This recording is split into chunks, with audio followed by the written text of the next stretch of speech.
All right, section 25.2. Next up, we're going to talk about aromatic compounds. And aromatic compounds are cyclical hydrocarbons. So the cyclical hydrocarbons, typically, as I mentioned, remember in 25.1, they like to exist as 5-member or 6-member rings because they're the most stable there. If they're in 3 or 4-member rings, it puts a lot of strain on the molecule and it's difficult to achieve. We have a p orbital on every single atom. The molecule is planar, which means it's pretty much flat, and there's an odd number of electron pairs in this sigma system. What we like to do is typically we have a double bond, single bond, double bond, single bond, double bond. There are 3 double bonds alternating in this figure, and they are consistently moving. So what we do is we like to show those 3 double bonds by showing a nice resonance structure here with a circle in the middle, designating those 3 double bonds that are in resonance. Many aromatic compounds are known by their common names.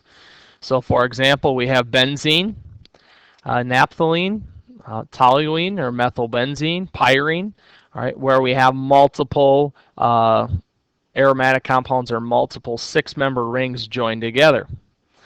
In aromatic compounds, unlike the alkenes and alkynes, each pair of pi electrons does not sit between 2 atoms.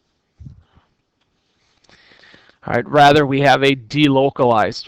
When we have a delocalized pi bond, it really stabilizes the aromatic compound. So what happens here is, for example, when we have a reaction of an aromatic compound, it's going to react.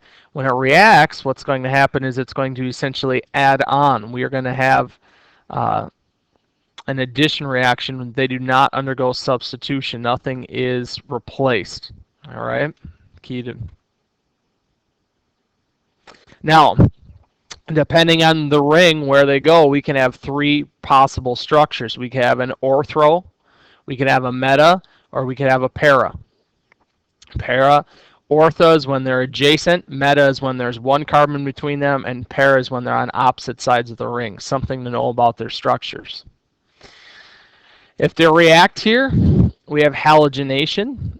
So we have a 6-member ring reacting with bromine, and what happens is we have bromine that adds on plus HBr. So we have an addition reaction. This H here that's sticking off essentially just bonds with Br. All right, and a little more complicated reaction. We're going to add an ethyl group right here, just like this. And again, that H is replacing it. We have Cl on the end. Typically, they require a catalyst when we do this, but that's just kind of the idea of aromatic compounds. I probably could have lumped aromatic compounds into alkanes, alkenes, and alkynes, but it's something that we hadn't gone over, and we went through quite a few material reviewing alkanes, alkenes, alkynes.